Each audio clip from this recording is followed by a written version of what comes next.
With anti-vaccination stance on the rise, preventable outbreaks are too. In 2000, measles was considered eliminated with fewer than 100 cases reported each year.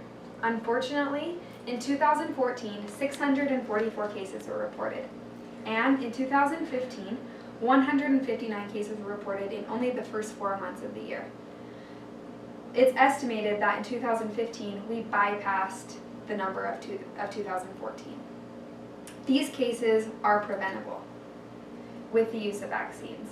The CDC has said vaccines have eliminated and reduced, and in some cases eliminated diseases that once killed or severely disabled people in just a few generations ago. For example, smallpox. The smallpox vaccination has completely eradicated the disease. In fact, today our children don't even have to receive the vaccination because the disease is eliminated.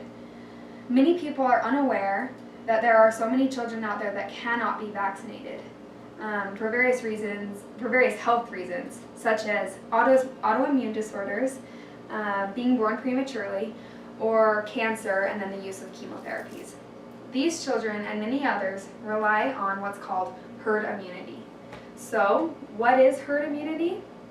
Herd immunity is when the majority of the population is immune, therefore protected against a disease, so they pose protection against the children that cannot be vaccinated or are not immune.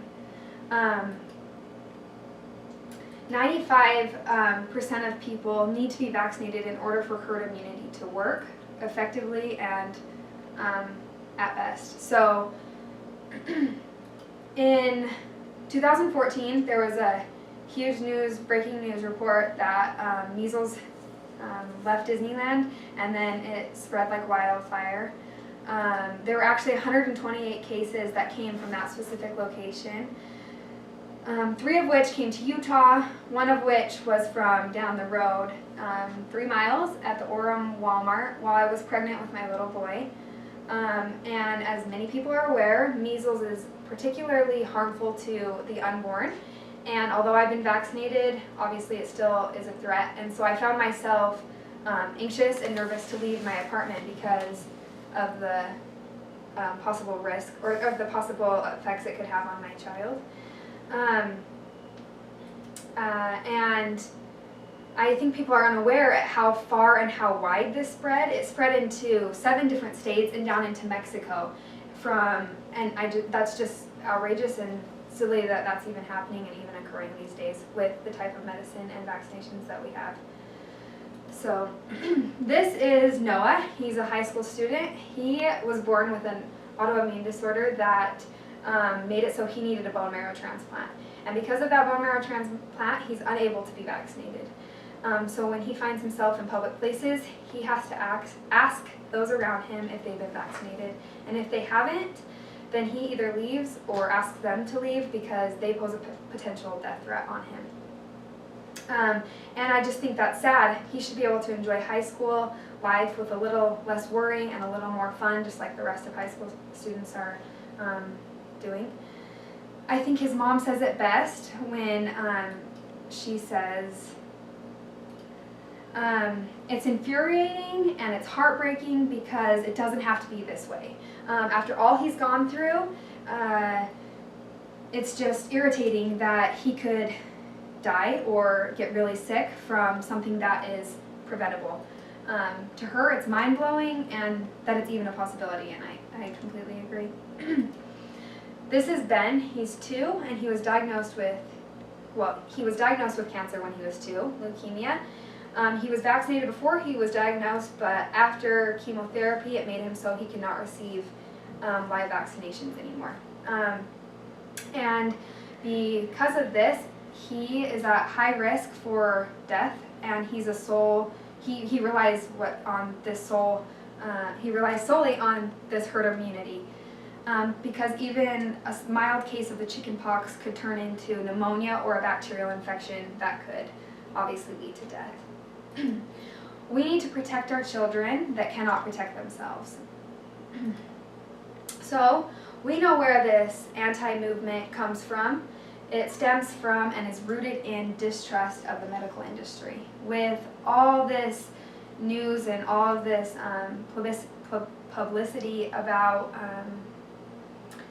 artificial ingredients being in these vaccines that are harmful for our bodies, and of course autism linked to the use of vaccines, people are freaking out and they're just trying to protect their children. But in fact, the autism vaccination link has been retracted, and the doctor that released that information has actually had his license removed, and he's no longer practicing medicine. So, vaccines still don't cause autism.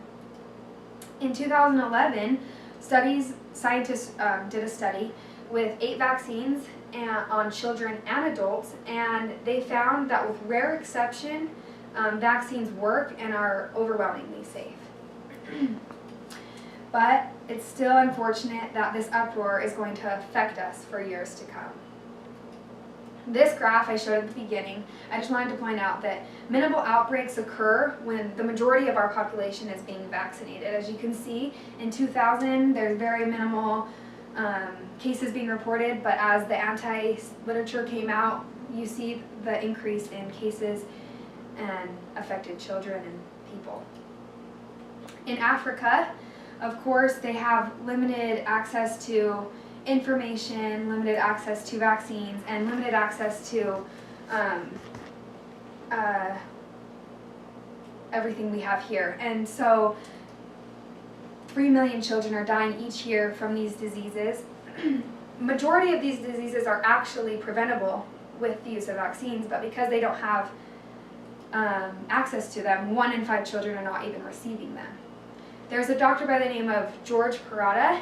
He travels to Africa and to Europe and all over, and he says that he's actually seen mothers in Africa begging for vaccines for their children.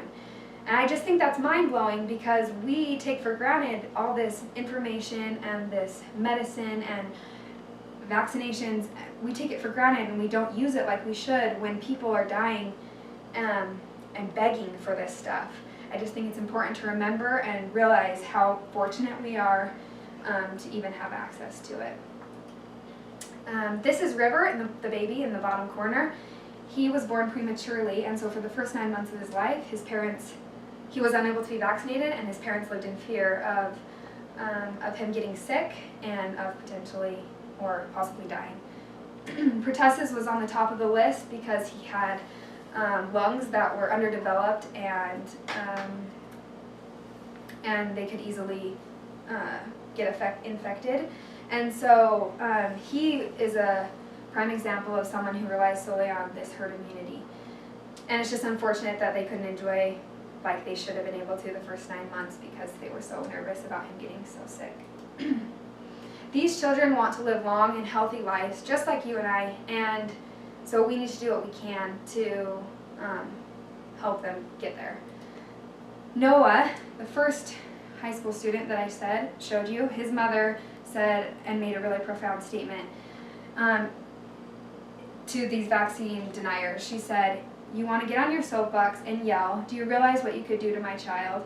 Do you realize you could kill my child? What are you thinking?'" She also said this isn't just about an individual child, it's a moral issue and community responsibility. So it's our responsibility to protect these kids. We need to vaccinate and save our children. Thank you.